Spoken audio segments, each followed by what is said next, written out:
오늘 본문의 말씀은 북이스라엘 여로보암 2세에 관한 말씀입니다. 여로보암 왕은 북이스라엘에 두 명이 나오는데 분열 왕국 북쪽의 첫 번째 왕이, 그러니까 사울, 다윗, 솔로몬 그 아들 로보암 시대 때 북쪽과 남쪽이 분열이 되죠.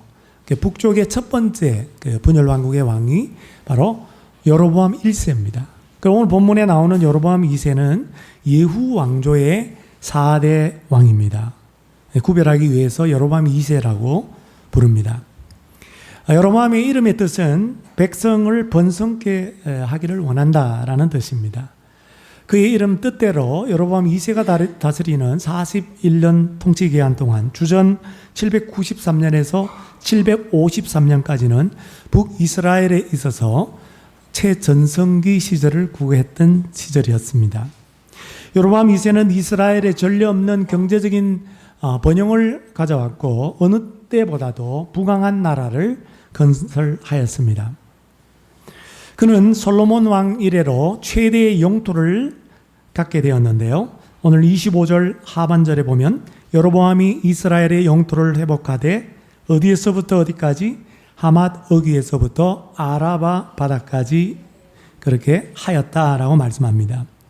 솔로몬 왕 때의 영토와 비교해 보면 솔로몬 왕 때의 영토를 열왕기상 8장 65절에 보면 하맛 어귀에서부터 애굽 강까지라고 그렇게 말하고 있습니다. 솔로몬 왕이 성전을 건축하고 낙성식을 하는데 이스라엘 백성들이 하맛 어귀에서부터 아라바 바다까지 애굽 강까지 사는 모든 사람들이 다 낙성식에 참여했다라는 것이에요. 지도를 한번 보시면 하맛 어귀가 어디냐 하면 북쪽 이스라엘에 있어서는 가장 북쪽 지역입니다. 여로보암 2세가 다스릴 때 가장 북쪽 지역은 어디냐? 이 하맛 어귀라고 하는 것은 지금의 레바논입니다. 우리 헤즈볼라 있는 그 레바논, 지금 이스라엘하고 전쟁 중에 굉장히 시끄러운 곳이죠. 애굽 강은 북이스라엘의 가장 남쪽 지역을 말합니다. 사해 오른쪽에 있는 사해 옆에 있는 이쪽을 애굽 시내 애굽 강이라고 그래요. 이게 솔로몬의 영토였습니다. 솔로몬. 그런데 여로보암 2세 때 하맛 어귀에서부터 아라바 바다까지, 그러니까 아라바 바다는 사해 바다를 말하는 사해까지 다 회복을 했기 때문에, 요단 동편까지 회복을 했기 때문에 솔로몬 때와 거의 비슷한 영토를 회복했던 것입니다. 그리고 오늘 28절 말씀해 보면 아람의 수도인 다메섹을 정복하였고, 또 하맛 어귀보다 더 위에 시리아에 있는 하맛까지도, 유다에 속했던 하맛까지도 회복을 했다라고 얘기합니다. 대부분의 국민들은 이런 왕을 원할 겁니다. 나라의 부강함을 가져다 주고 나라의 경제적인 번영과 풍요를 가져다 주는 그런 왕을, 그런 지도자를 우리 모든 백성들은 원할 것입니다. 그런 왕에게, 그런 대통령이나 그런 지도자에게 찬사를 보낼 것입니다. 그러나 하나님께서는, 성경은 그의 경제적인 번영을 이룬 것에 대해서는 별로 관심이 없어요. 하나님의 관심은 오직 그 왕의 믿음에 있었습니다. 그래서 오늘 열왕기 기자는 여로보암 2세를 이렇게 평가합니다. 24절, 여호와 보시기에 악을 행하여 이스라엘에게 범죄하게 한 느밧의 아들 여로보암 1세의 모든 죄에서 떠나지 아니하였더라. 그 죄가 뭡니까? 금송아지 우상 숭배의 죄. 베델과 단에다가 금송아지를 만들어 놓고 애굽에서 인도한 신이 바로 그다라고 얘기하면서 우상 숭배를 했던 것입니다. 그런데 여러분, 한 가지 생각해 봐야 될 게 뭐냐면, 저도 이렇게 말씀을 옹산 생각해 봤습니다. 여로보암 2세가 하나님 보시기에 악을 행한 왕인데 이스라엘 백성들로 하여금 하나님이 가장 싫어하는 우상 숭배를 하게 한 지도자인데, 어떻게 이 지도자를 통해서 이스라엘에게 경제적인 번영과 부강한 나라를 만들도록 하셨는가? 그 왕의 탁월한 리더십 때문입니까? 물론 여로보암 2세는 다른 왕들보다도 탁월한 리더십을 갖고 있습니다. 그러나 이것이 전체적인 원인, 근본적인 부강이나 번영의 원인은 되지 못합니다. 아니면 역사학자들이 말한 것처럼 그 당시에 주변 강대국의 세력의 약화로 말미암는 국제 정세 때문입니까? 당시 신흥 강대국이었던 아수르가 아람을 공격해서 아람이 그 당시 힘이 세었는데 갑자기 공격을 받아서 약화되었습니다. 그 틈을 타서 여로보암 2세가 다메섹, 아람의 수도 다메섹을 공격한 것이에요. 역사학자들은 그렇게 말할 수 있습니다. 그러나 성경은 다르게 말합니다. 27절 말씀. 이는 여호와께서 중간 생략하고 여로보암의 손으로 구원하심이었더라. 그러니까 하나님께서 이스라엘 왕 여로보암 2세를 세워서 이스라엘을 구원하셨기 때문에 이 이스라엘 땅에 전례 없는 경제적인 번영과 부강함을 가져온 것이라는 겁니다. 그렇다면 하나님께서 왜 하나님 보시기에 악을 행하는 왕, 우상 숭배를 하도록 하는 그 왕을 세워서 이스라엘을 구원하셨는가? 왜 이스라엘을 강하게 하시고 이스라엘에게 그 어느 때보다도 경제적인 풍요로움을 가져다 주셨는가? 어떤 말로 말할 수 있겠습니까? 은혜밖에 없어요. 은혜. 은혜라는 단어로 설명할 길이 없다라는 거예요. 사랑하는 여러분, 나는 부족합니다. 하나님 보시기에 악을 행합니다. 하나님 보시기에 여전히 정직하지 못하고 여전히 세상을 섬기고 우상을 섬기고 돈을 섬깁니다. 돈이 좋으니까요. 그런데 그렇게 잘못 살아가는데도 불구하고 하나님께서 나에게 형통을 주시고 번영을 주시고 경제적인 부흥을 주실 때가 있습니다. 내가 잘 되고 내 자녀가 잘 되고 내 가정이 잘 되고 내 사업이 잘 될 때가 있다는 말이에요. 무슨 말로 표현할 수 있겠습니까? 하나님의 은혜죠. 오늘 본문은 우리에게 왜 하나님 보시기에 악을 행한 왕인데도 그를 통해서 이스라엘이 잘되게 해주셨는가? 그를 통해서 왜 하나님은 이스라엘을 아람의 압제로부터 구원해 주셨는가? 왜 잘못 사는데, 왜 하나님 앞에 악을 범하는 백성인데 왜 악한 왕을 통해서 은혜를 베푸셨는가? 그것을 우리에게 말씀합니다. 그리고 또 한 가지는 하나님께서 우리가 잘못해도 잘못 살아도 은혜를 베푸실 때 우리는 어떻게 반응해야 하는가를 우리에게 말씀합니다. 크게 첫 번째로 우리가 하나님 보시기에 잘못 살아갈 때 부족한데 악을 행하고 하나님을 떠난 있는데도 왜 하나님은 우리에게 은혜를 주실까요? 첫 번째로 하나님께서 우리의 고난을 보시고 불쌍히 여기시기 때문입니다. 26절 말씀입니다. 이는 여호와께서 이스라엘의 고난이 심하여 매인자도 없고 노인자도 없고 이스라엘을 도울 자도 없음을 보셨고, 여호와께서 보셨고라고 말씀합니다. 매인자도 없고 노인자도 없다는 말은 노예도 없고 자유민도 없다라는 뜻이고, 아람의 학대 속에서 백성들은 힘겹게 하루하루를 살아가고 있었습니다. 그런데 이스라엘을 도와줄 자가 없었다. 이 도울 자를 NIV 영어 성경 관주에 보면은 룰러 또는 리더라고 되어 있습니다. 그러니까 통치자, 리더가 없었다라는 거예요. 많은 주석학자들은 이 도울 자를 군사적인 동맹국가라고 말합니다.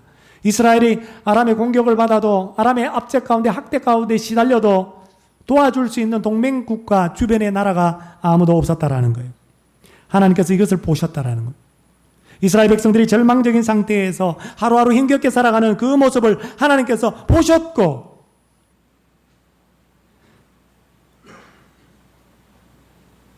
하나님께서 그래서 이스라엘을 구원해 주시고, 하나님께서 이스라엘에게 경제적인 번영을 주시고, 하나님께서 이스라엘에게 옛날 영토를 다 회복하게 해 주셨다라는 거예요.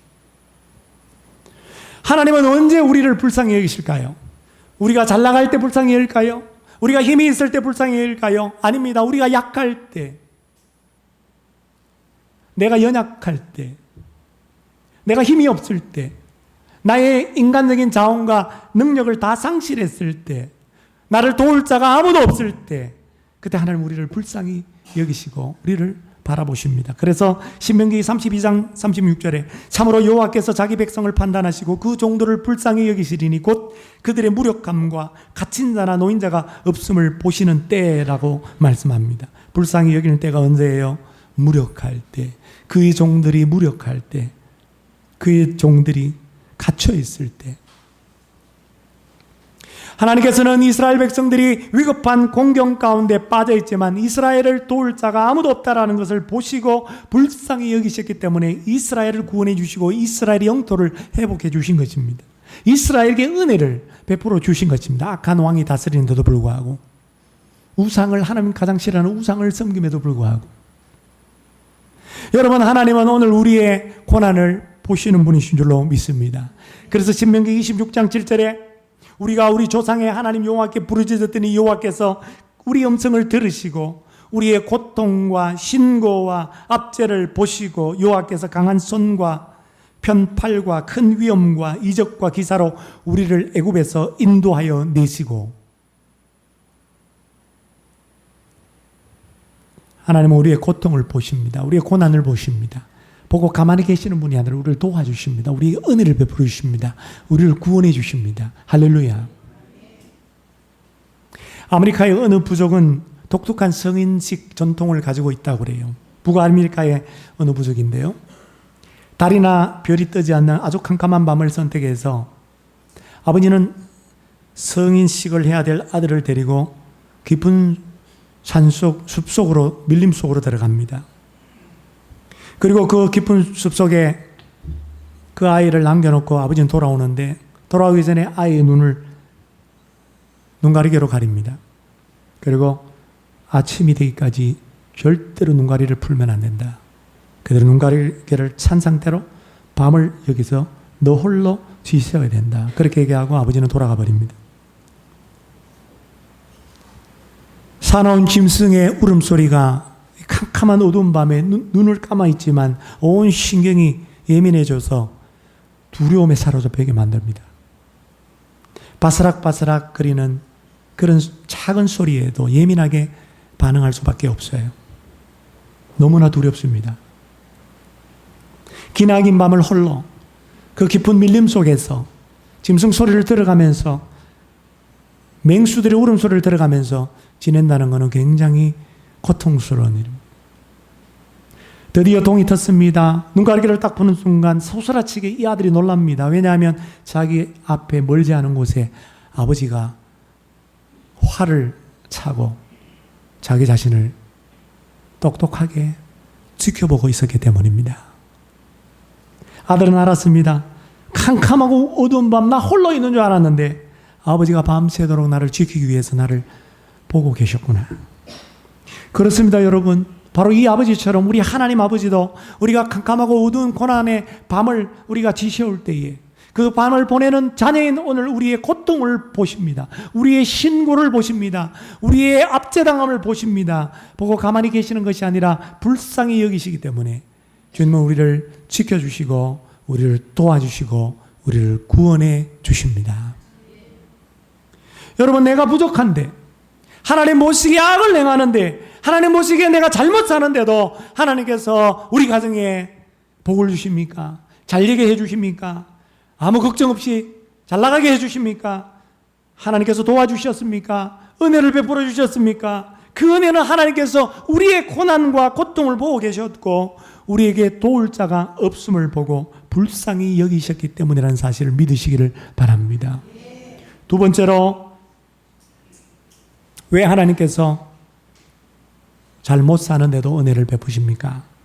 하나님이 우리에게 언약의 신실한 사랑을 베풀기 때문입니다. 27절 말씀. 여호와께서 또 이스라엘의 이름을 천하에서 없이 하겠다고도 아니하셨으므로 요아스의 아들 여로보암의 손으로 구원하심이었더라. 하나님께서 그 악을 행하는 왕 여로보암 2세를 통해서 이스라엘을 구원하신 이유가 뭡니까? 이스라엘에게 번영을 주시고 부강을 주신 이유가 뭡니까? 하나님이 이스라엘의 이름을 천하에서 없이 하겠다고 아니하셨기 때문이라고 말씀합니다. 여기 이름을 천하에 없이 한다는 말은 그 사람이 영원히 잊혀지도록 만든다라는 뜻입니다. 상속자를 남기지 못하고 죽는다라는 뜻입니다. 그러니까 대를 잇지 못하고 죽으면 그 이름이 보존되지 못하고 그 이름은 죽는 동시에 잊혀져 버린다라는 것이죠. 이 단어가 어디에 쓰이냐면 신명기에 보면 주로 배교한 이스라엘 백성들, 하나님을 버리고 우상을 섬긴, 우상 숭배한 죄를 범한 이스라엘 백성들에게 하나님께서 내리는 저주 가운데 하나가 천하의 이름을 없애겠다라는 겁니다. 율법에는 분명히 하나님의 백성들이 하나님의 사랑을 거역하고 우상을 섬기고 영적인 간음을 하며 하나님께서 천하의 이름을 없애겠다고 말했어요. 신명기에 그렇게 말하고 있습니다. 그런데 오늘 성경은 하나님께서 이름을 없이 하지 않는다라고 얘기합니다. 없애지 않겠다고 그렇게 말했다라는 겁니다. 왜 그럴까요? 왜 그럴까? 그것은 바로 율법보다도 더 율법 위에 있는 하나님의 사랑 때문입니다. 하나님의 언약 때문에.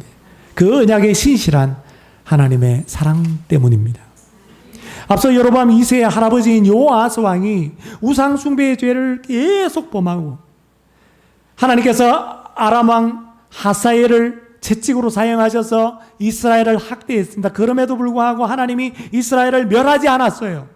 징계의 고난을 주시지만 징계의 고난 가운데 기도할 때 그 기도를 들어주시고 구원해 주시고, 그럼에도 불구하고 아세라 우상을 또 더하여 섬길 때에 하나님께서 더 무거운 징계를 주셨지만 완전히 멸망하지 않도록 하신 이유를 열왕기하 13장 23절 말씀에 이렇게 밝히고 있습니다. 우리는 이것을 이미 보았죠. 우리 다 같이 한번 읽어볼까요? 시작. 여호와께서 아브라함과 이삭과 야곱과 더불어 세우신 언약 때문에 이스라엘에게 은혜를 베풀며 그들을 불쌍히 여기시며 돌보사 멸하기를 절개하지 아니하시고 이때까지 자기 앞에서 쫓아내지 아니하셨더라.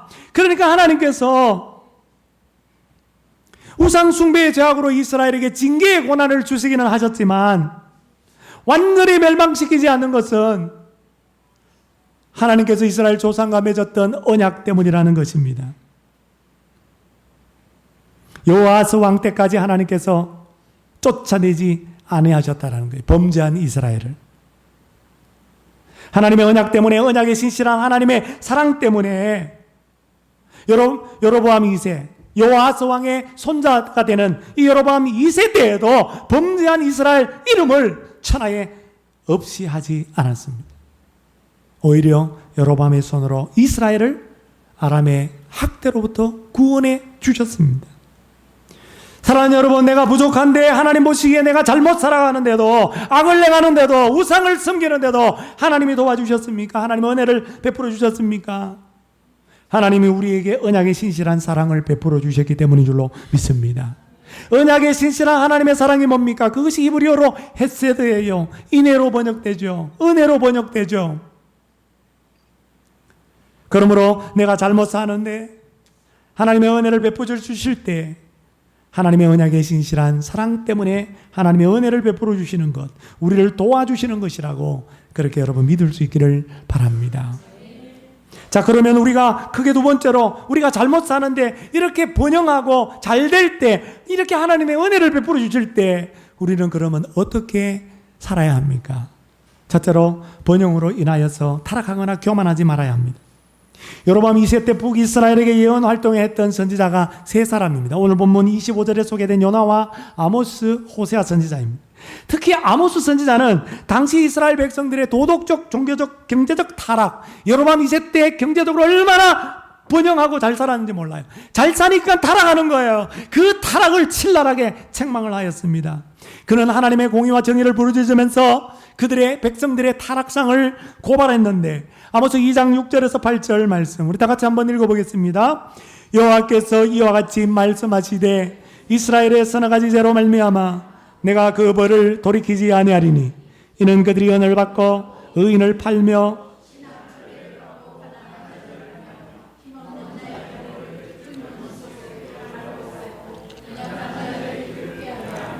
아버지와 아들이 한 젊은 여인에게 다녀서 내 거룩한 이름을 더럽히며 모든 제단 옆에서 전당 잡은 옷 위에 누우며 그들의 신전에서 벌금으로 얻은 포도주를 마십니다.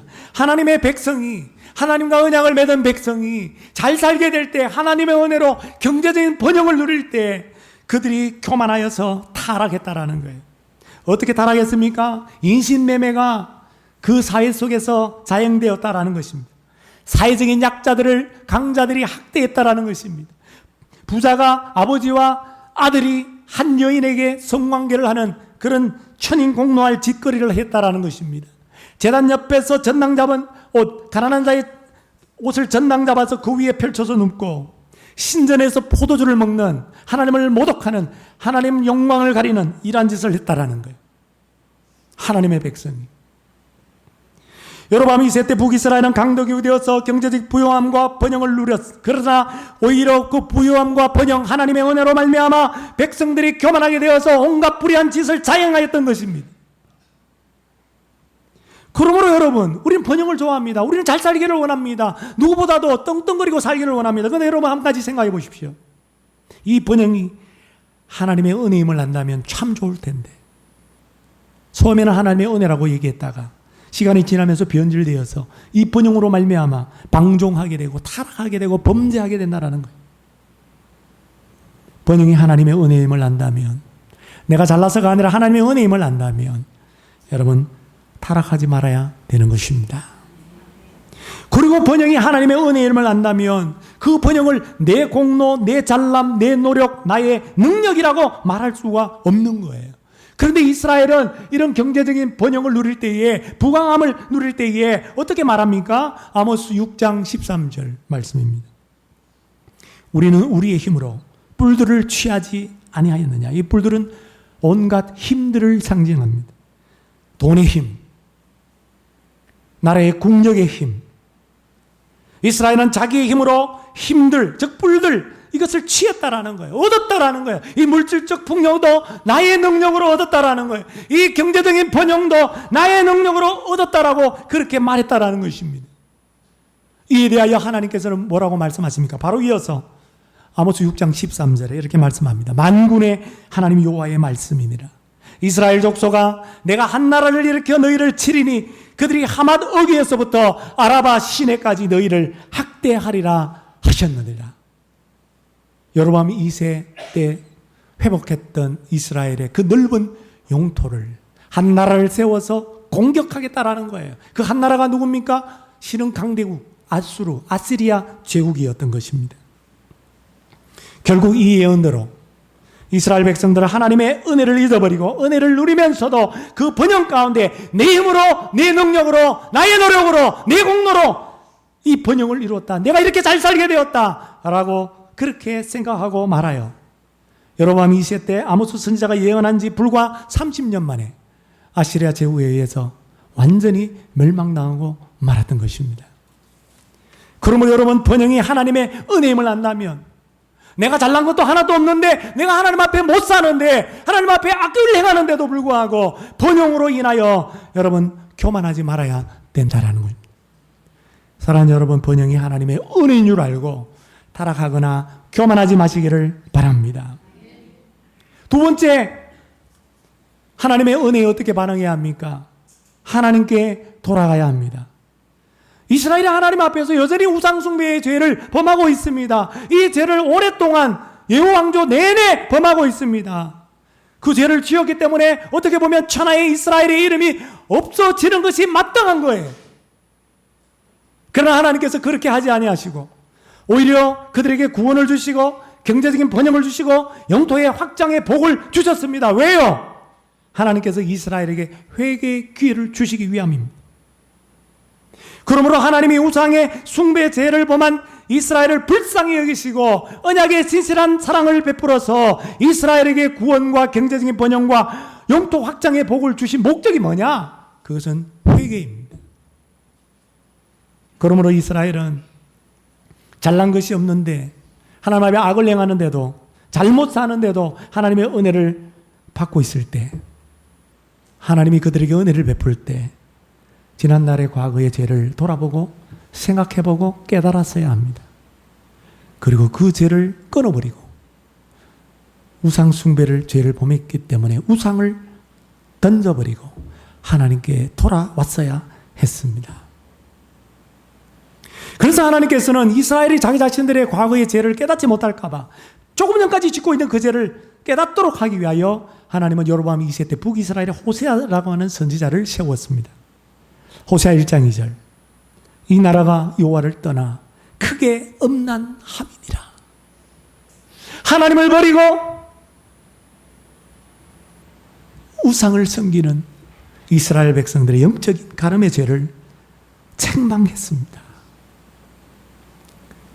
말로 안 되니까 호세아 선지자의 삶을 통해서 하나님의 사랑을 보여주시는데, 바람난 아내 고멜을 딴 남자와 바람이 났는데 집으로 다시 데리고 돌아라. 끌고 돌아라.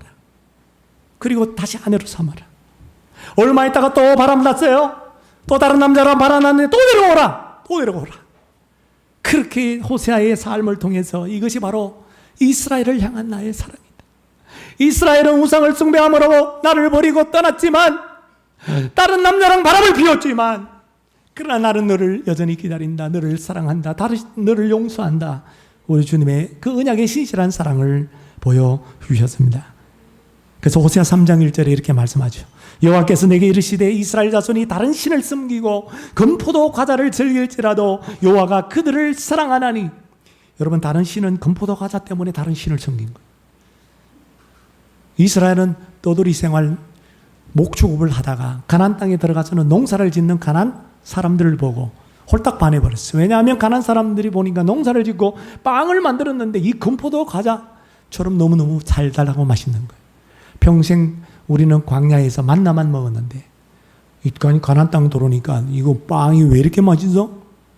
이들이 이렇게 잘 살고 이렇게 맛있는 빵을 먹는 이유는 이들이 섬기는 신들 때문이다. 그래서 가나안 신들을 수용해서 그들도 가나안 땅에 살면서 하나님은 분명히 신들을 쫓아내고 가나안 족속을 다 진멸하라고 그랬는데 그렇게 하지 못하고 신들을 섬겼던 거예요. 그렇게 금포도를 과자를 즐기면서 다른 신들을 섬길지라도 나 여호와는 그들을 사랑하나니. 이것이 뭐예요? 헤세드. 히브리어로 헤세드, 인애, 은혜로 번역된 하나님의 언약의 신실한 하나님의 사랑인 것입니다. 그래서 하나님의 사랑을 깨달은 호세아 선지자가 이스라엘 백성들에게 목 놓아 외칩니다. 호세아 6장 1절에 오라 우리가 여호와께로 돌아가자. 여호와께서 우리를 찢으셨으나 도로 낫게 하실 것이요 우리를 치셨으나 징계의 고난으로 치셨으나 싸매어 주실 것입니다. 그러므로 이스라엘 백성들은 하나님의 언약의 신실한 하나님의 사랑을 호세아의 부르짖음을 통해서 깨닫고 그 하나님의 사랑에 응답하여서 지난날 섬겼던 그 우상의 죄를 끊어버리고 그 우상을 다 불태워버리고 하나님께로 돌아갔어야 하는 것입니다. 그러나 이스라엘은 우상을 버리지 않았고 그리고 하나님께로 끝까지 돌아가지 않았습니다. 결국 이스라엘은 30년 후에 망해버렸습니다. 그러므로 번영이 내가 잘난 것 없는데 하나님께서 주신 그 하나님의 은혜임을 안다면 우리는 회개해야 하는 것입니다. 나의 죄를 돌아보고 그 죄를 끊어버려야 되고 하나님이 싫어하는 우상을 던져버려야 되고 오직 하나님만 섬기는 하나님께로 돌아와야 되는 것입니다. 그러면 하나님께서 낫게 해주시고 싸매어 주시고 회복시켜 주시는 겁니다. 미국 시카고의 작은 마을에 작은 교회에 슬픈 장례식이 열렸습니다. 교회 강단 앞에 관뚜껑을 열어놓았는데 보니까 이 시신이 그 동네에서 부모의 보살핌을 못 받아가지고 배고파가지고 굶어 죽은 3살 먹은 여자아이였습니다. 목사님께서 그 시체를 앞에 놓고 그 관 앞에서 목사님이 기도합시다 하고 기도할 때 모든 사람들이 눈을 감고 기도에 동참했는데 그 순간 남루한 옷을 입고 흉혈된 눈을 가지고 비틀비틀 거리는 알코올 중독자 한 사람이 와가지고 아이의 신발을 몰래 벗겨가서 시장에 가지고 35센트 팔아가지고 술을 사 먹었어요. 이 장례식이 끝나고 난 다음에 30년, 20년이라는 시간이 지나는 어느 날 시카고의 제1장로교회에서 한 사람이 간증을 합니다. 수천 명 앞에서 간증을 하는데 여러분 20년 전에 3살짜리 아이의 장례식에서 신발을 훔쳐 슈를 사먹은 파렴치범이 있었는데 그가 바로 접니다. 죽은 그 3살짜리 딸아이는 그 3살짜리 아이는 제 딸입니다. 저는 죽은 딸의 그 신발을 훔쳐서 술을 사먹은 아주 나쁜 놈입니다. 세상에 이런 못된 애비가 어디 있겠습니까? 저는 죽어 마땅하죠. 그런데 만물의 찌꺼기와 같은 나를 주님은 살려주시고 주의 종으로 일꾼으로 삼아주셨답니다. 이 알코올 중독자가 하나님께 돌아옴으로 말미암아 알코올 중독자들을 상대로 전도해서 수많은 알코올 중독자를 갱생하고 그 알코올 중독자를 다 수천 명 영혼을 주님께로 인도하는 시카고에서 아주 유명한 목사님이 되었습니다. 그가 바로 멜트라더 목사님이십니다. 여러분, 하나님은 지금도 우리를 너무너무 사랑하십니다. 우리가 하나님을 떠나 우리가 하나님을 버린다 할지라도 하나님은 여전히 돌아오기만을 기다리고 계시는 분이십니다. 사랑하는 여러분, 우리는 죄로 인하여 이스라엘처럼 마땅히 이 천하에 이름이 지워져야 될 죄인들이었습니다. 그러나 하나님께서 우리를 너무너무 사랑해 주셔서 이사야 43장에 보면 이스라엘 백성들을 너무너무 사랑해서 이집트를 구스를 내어주고 이스라엘을 사오겠다라고 그렇게 말씀하십니다. 열방들을 다 내어주고 이스라엘 백성들 생명을 살리겠다고 말씀합니다. 그 하나님께서 오늘 저와 여러분들을 사랑하셔서 하나밖에 없는 독생자 예수 그리스도를 우리 죄를 대신해서 십자가의 죽음으로 내어주셨습니다. 하나님 아버지께 예수 그리스도는 전부입니다. 모든 것입니다. 하나님은 우리를 얻기 위하여, 저와 여러분 한 사람 한 사람의 생명을 얻기 위하여 모든 것을 내어주신 분이십니다. 이것이 하나님의 사랑이, 예수 그리스도의 언약의 피로 말미암아 우리로 죄 용서를 받게 하시고 우리로 구원을 받게 해 주셨습니다. 언약의 신실한 하나님의 사랑은 지금도 변하지 않습니다. 우리가 하나님으로부터 돌아서도, 우리가 하나님을 떠나도 하나님의 사랑은 여전히 변치 않습니다. 하나님의 사랑은 영원합니다. 우리를 포기하지 않는 사랑으로 우리를 사랑하고 계십니다.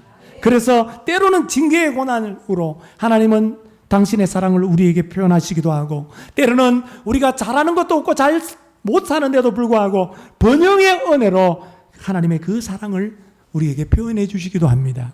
그 이유가 뭘까요? 그것은 우리가 돌아오도록 하기 위함입니다.